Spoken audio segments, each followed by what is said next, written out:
మాత్రలేని బిచ్చగాన్ని చేశావు. నువ్వు ఇవ్వనిది దాటలేను,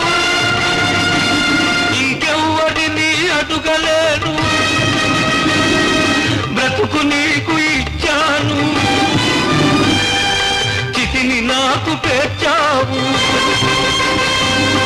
ఎవరి కోసం ఎవరి కోసం ఈ ప్రేమ మందిరం, ఈ శూన్యనందనం?